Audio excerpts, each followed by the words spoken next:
Morning students. आज ज़्यादा बड़ी वीडियो ना बना करके मैं छोटी वीडियो बनाने वाला हूँ।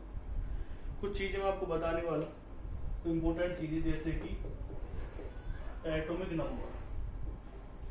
वैसे तो शायद आपको पता भी हो, लेकिन फिर भी थोड़ी सी डिटेल में आपको बता रहा हूँ एटॉमिक नंबर होता क्या है। एटॉमिक नंबर किसके इक्वल होता है? Number of electrons. जितने इलेक्ट्रॉन्स होते हैं किसी भी एटम के अंदर, तो हम उसे क्या कहते हैं? उसका एटॉमिक नंबर कहते हैं। या नंबर ऑफ जो प्रोटॉन्स होते हैं उसे भी क्या कहते हैं? हम एटॉमिक नंबर ही कहते हैं। अब जैसे कि सोडियम, इस तरह से हम रिप्रेजेंट करते हैं, तो ऊपर जो लिखा होता है उसे क्या कहते हैं? हम मास नंबर कहेंगे। और जो नीचे लिखा होता है उसे क्या कहते हैं? हम एटॉमिक नंबर कहते हैं।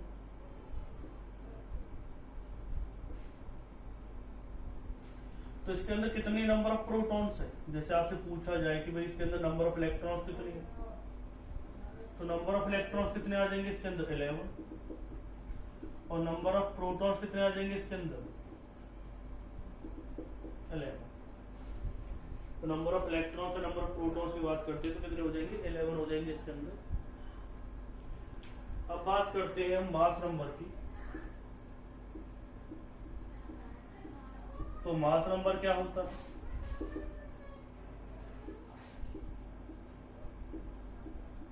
नंबर ऑफ प्रोटॉन्स, और उसके अंदर अगर हम क्या ऐड कर देते हैं? नंबर ऑफ न्यूट्रॉन्स ऐड कर देते हैं,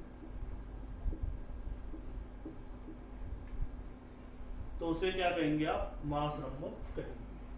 एक चीज आपको बता देता हूं, आपको पता भी होगा, जो प्रोटॉन है, प्रोटॉन के ऊपर कैसा चार्ज होता है? पॉजिटिव। न्यूट्रॉन के ऊपर कैसा चार्ज होता है? No charge. और इलेक्ट्रॉन पे कैसा चार्ज होता है? नहीं। तो ये पॉइंट भी आपको याद रखनी है, इन्हें लिख लीजिए आप।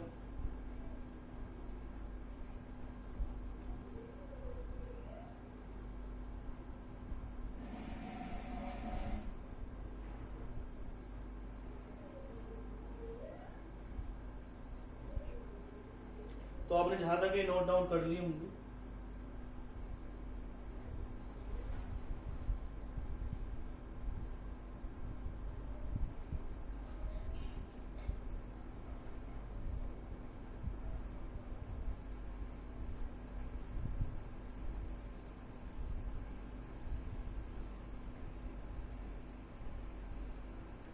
जैसे एक आपने एग्जांपल लिया C612, तो इसमें नंबर ऑफ प्रोटॉन्स कितने हो जाएंगे? 6। नंबर ऑफ इलेक्ट्रॉन्स भी कितने होंगे इसके अंदर? 6। और नंबर ऑफ न्यूट्रॉन्स कितने हो जाएंगे? तो अगर आप मास नंबर में से नंबर ऑफ प्रोटॉन्स माइनस कर देते तो आपके पास क्या आ जाएंगे? न्यूट्रॉन्स आ जाएंगे। मास नंबर में से एटॉमिक नंबर माइनस करने पर आपके पास क्या आ जाते हैं? Number of neutrons. ठीक है।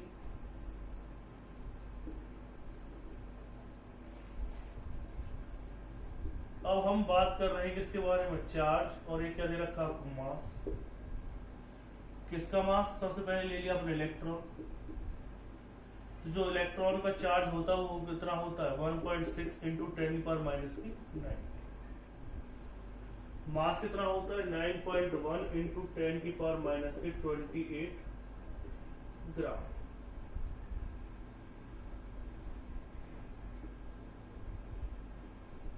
न्यूट्रॉन का जो मास होता है, चार्ज होता है 0, 1.675 कह सकते हो। ये आ जाएगा 10⁻⁻27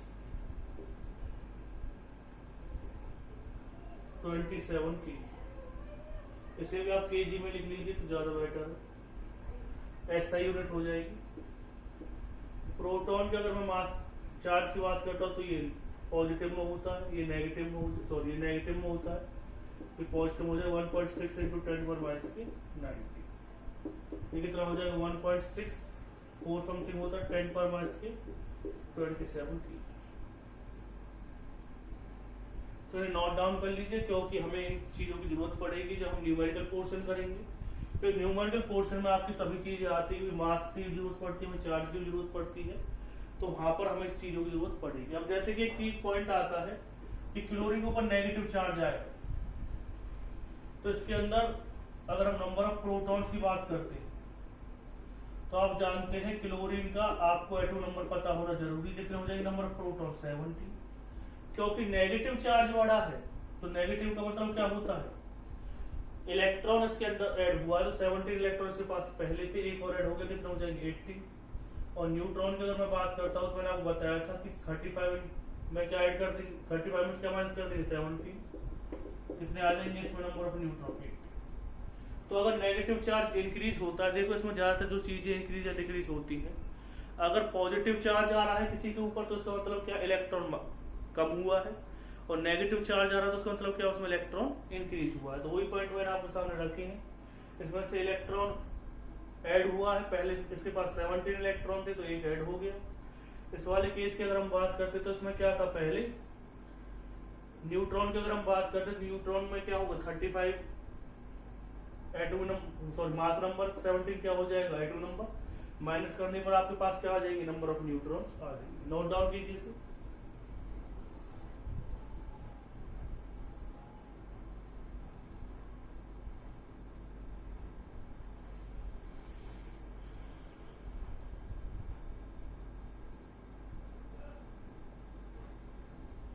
एक पॉजिटिव वाला एग्जांपल भी मैं आपको समझा देता हूं।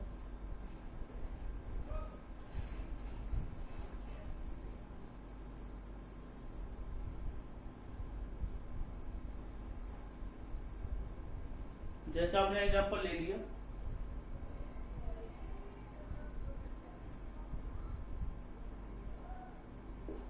Mg2 पॉजिटिव, अगर मैं खाली Mg की बात करूं तो इस तरह से इसका एटॉम नंबर होता है 12, मास नंबर होता है 24। तो नंबर ऑफ न्यूट्रॉन्स कितने हो गए इसमें, 24 माइनस के 12 कितने रह जाएंगे 12। नंबर ऑफ इलेक्ट्रॉन्स कितने हो गए इसके अंदर 12, इसका एटॉम नंबर है, 2 इसमें से निकल गए तो कितने रह जाएंगे 10। नंबर ऑफ प्रोटॉन्स कितने रहेंगे इसके अंदर 12। तो ये आप नोट डाउन कर लीजिए किस तरह से आप प्रोटॉन्स, इलेक्ट्रॉन्स और न्यूट्रॉन्स निकाल सकते हैं। अब कुछ टर्म्स होती है, अलग अलग टर्म्स जिनके बारे में जो आ जाती हैं, इंपोर्टेंट चीजें हैं, तो उनके बारे में डिस्कस कर लेते हैं, और बार बार इनकी जरूरत हमें पड़ती रहती है। यानी कि ये एक तरह से जनरल टर्म्स है, मतलब कि ये नहीं है कि हमेशा किसमें आएंगे, केमिस्ट्री में ही आएंगे, फिजिक्स में भी आ सकती है। जनरल टर्म में साइंस में आती है। आइसोटोप, आइसोटोप्स क्या होते हैं,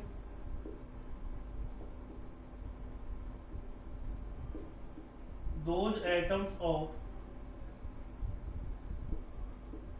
same element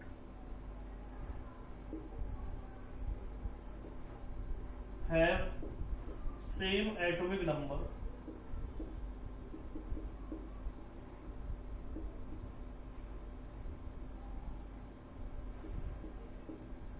but different mass number।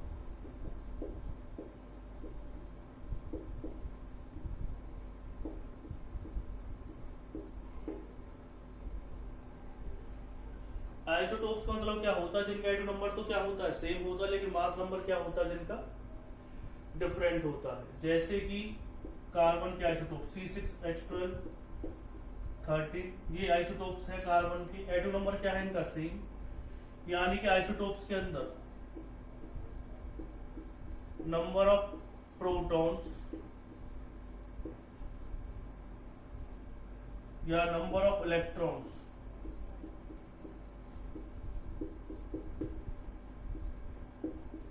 Remain same. जो आइसोटोप्स होते हैं उसमें number of electron proton same होते हैं, क्योंकि जो एटॉम नंबर होता है वो किसी के बराबर होता है, उसी को आप क्या कहते हैं, नंबर ऑफ इलेक्ट्रॉन्स कहते हैं, नंबर ऑफ प्रोटॉन्स कहते हैं। तो वो तो क्या दे रखी है आपको, दोनों सेम दे रखी है, सिर्फ चेंज होगा तो क्या होगा, डिफरेंट क्या होते हैं इसके अंदर, न्यूट्रॉन्स।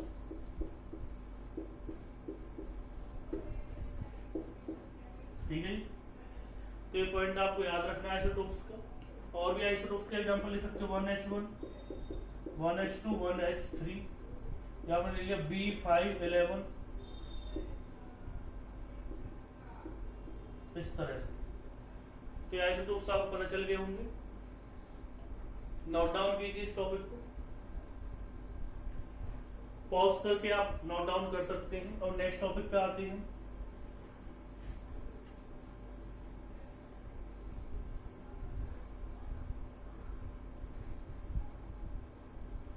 नेक्स्ट टॉपिक कौन सा? Isobar.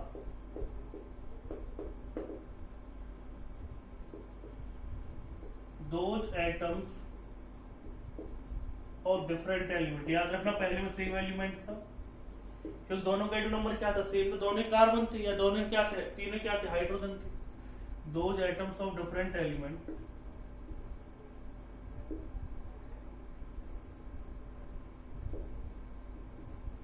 Have same mass number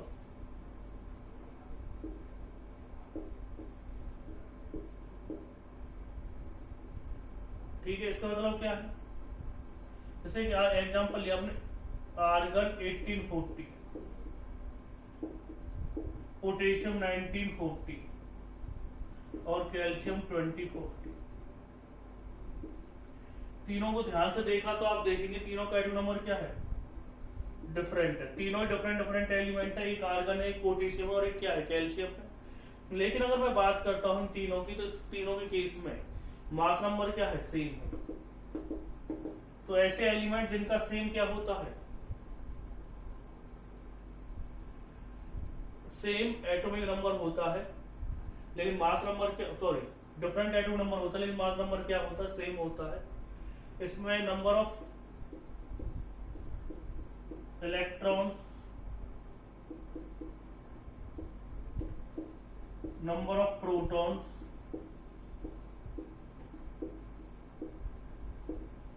या नंबर ऑफ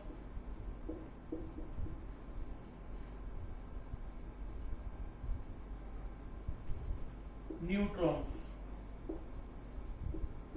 आर डिफरेंट। इसमें न्यूट्रॉन भी डिफरेंट होते, इलेक्ट्रॉन भी डिफरेंट होते, और प्रोटॉन भी क्या होते? डिफरेंट ही होते हैं। इसमें एक चीज सेम होती है, उसे क्या कहते हैं हम? Same nucleons. अब ये न्यूक्लियॉन्स क्या होता है? मास नंबर को भी आप न्यूक्लियॉन्स कह सकते हो, यानी कि न्यूक्लियस मतलब होता है नंबर ऑफ स्पीसीज।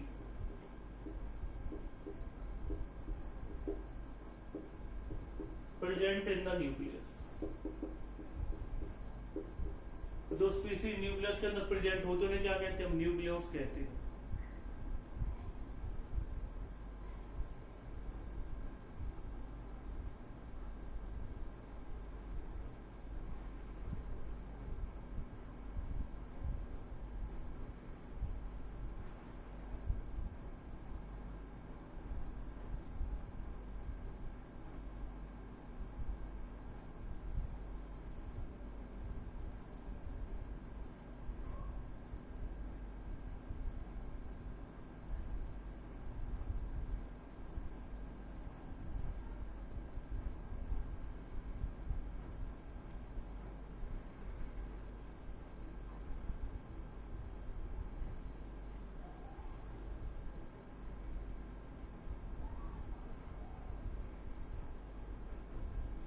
उसके बाद next one,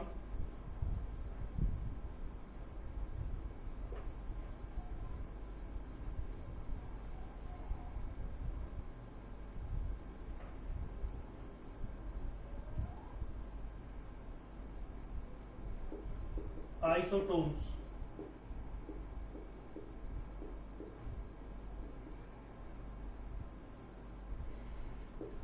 Those atoms of different element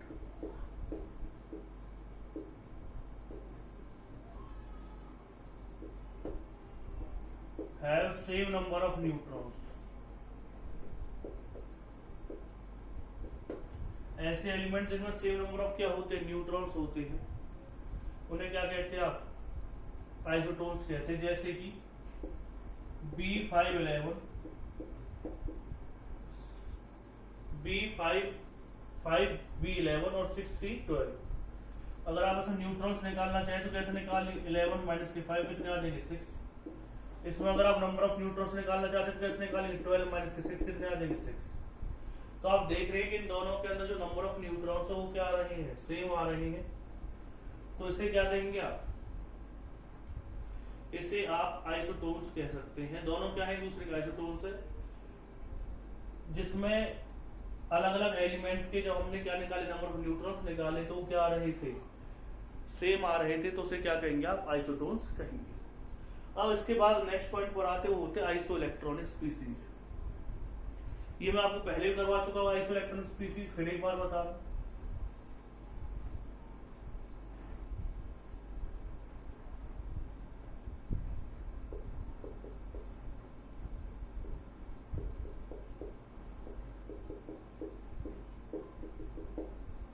Isoelectronic species, those species which have same number of electrons or same number of valence electron,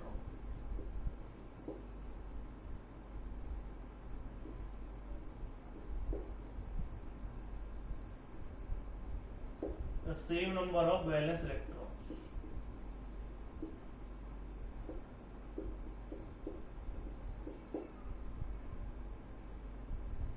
जैसे कि एग्जांपल लिया आपने CO और NO पॉजिटिव। CO का atomic number कितना होता है 6 और ऑक्सीजन का एटॉमिक नंबर कितना होता है 8। टोटल कितने आ गए 40। नाइट्रोजन कितना होता है 7, ऑक्सीजन कितना होता है 8। 1 क्या कर दिया हमने माइनस, 1 माइनस क्यों किया है मैं आपको ऑलरेडी बता चुका हूं। हम यहाँ पर इलेक्ट्रॉन्स की बात कर रहे हैं। जब पॉजिटिव चार्ज इंक्रीज होता है तो नंबर ऑफ इलेक्ट्रॉन्स क्या होते हैं, डिक्रीज होते हैं। अगर नेगेटिव चार्ज इंक्रीज होता है तो नंबर ऑफ इलेक्ट्रॉन्स क्या होते हैं, इंक्रीज। क्योंकि इसमें पॉजिटिव चार्ज इंक्रीज हो रहा है, सीधी सी बात है इलेक्ट्रॉन्स क्या होंगे, डिक्रीज होंगे। इसका एटॉमिक नंबर कितना होता है 7। मैं आपको पहले बता चुका हूँ जो एटॉमिक नंबर होता है वो किसके बराबर होता है, नंबर ऑफ इलेक्ट्रॉन्स के बराबर होता है या प्रोटॉन्स के बराबर होता है, किसी एक के बराबर मार सकते हैं। ऑक्सीजन का एटॉमिक नंबर कितना 8 है, 1 क्या कर दिया हमने माइनस कर दिया तो कितना आ जाएगा 50 माइनस 1 कितना हो जाएगा 40। तो दोनों में नंबर ऑफ एटम्स कितने हो गए, तो नंबर ऑफ इलेक्ट्रॉन्स कितने हो गए, सेम हो गए। या आप अलग तरीके से और भी मान सकते हैं। इससे अलग तरीके से मतलब क्या है, जैसे कि आपने लिया N3 negative, O2 negative, NeF negative. तो नाइट्रोजन का एटॉमिक नंबर कितना होता है 7, 3 क्या कर दिया आपने ऐड कर दिया। ऑक्सीजन कितना होता है 8 और 2 कितने हो जाएंगे 10। नियॉन का एटॉमिक नंबर ही 10 होता है। फ्लोरीन का 9 प्लस 1 कितना हो जाएंगे 10। तो सभी में एटॉमिक नंबर कितना आ रहा है या नंबर ऑफ इलेक्ट्रॉन्स कितने आ रहे हैं, सेम आ रहे हैं।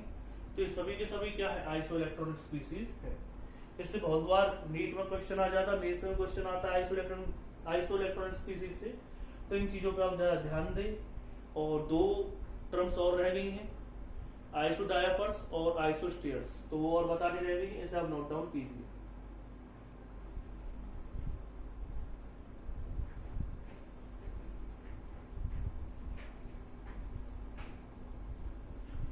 आइसो स्टेयर्स और आइसो इलेक्ट्रॉनिक में कोई ज्यादा डिफरेंस नहीं है।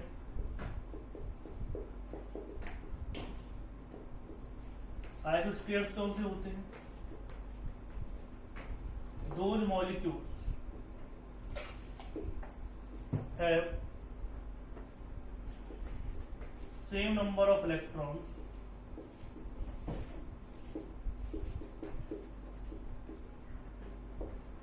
and same number of atoms।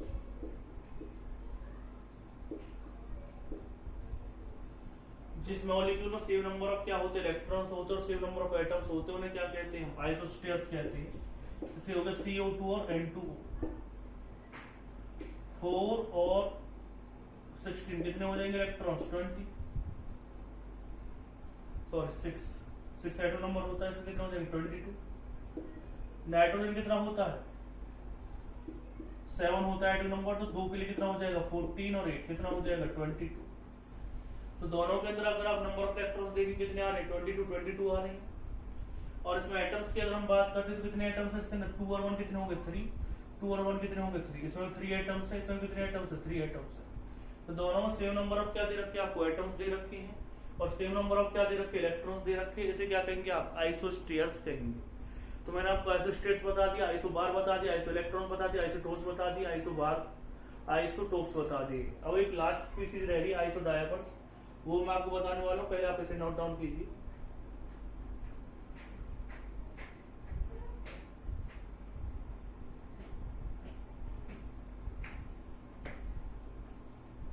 तो लास्ट जो मैं आपको टर्म बताने वाला था वो कौन से आइसोडायपर्स है।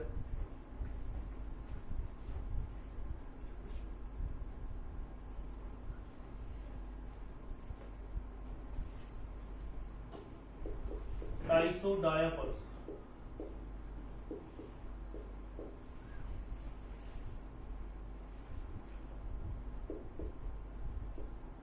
those atoms of different element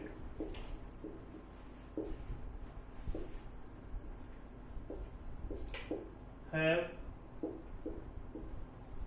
same difference between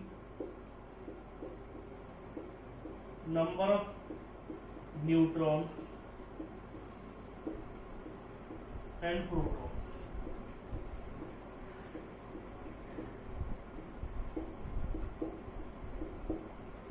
Those atoms of different element have the same difference between the number of neutrons and number of protons। ऐसे एटम्स डिफरेंट एलिमेंट के जिनमें सेम नंबर ऑफ क्या हो, neutrons हो और same number of protons हो, उसे क्या कहेंगे आप, आइसोडायपर्स कहेंगे। जैसे मैं आपको समझाने की कोशिश करूँ, जैसे आपको दिया गया है B511 और C630, तो क्या आप इसमें नंबर ऑफ प्रोटॉन्स पता लगा सकते हैं? आप कहेंगे सर बिल्कुल पता लगा देंगे। कितने प्रोटॉन्स आएंगे इसमें, 5, क्योंकि जो एटॉम नंबर होता है वो प्रोटॉन के बराबर भी होता है, इलेक्ट्रॉन के बराबर भी होता है। इसमें नंबर ऑफ प्रोटॉन कितने हैं, 6।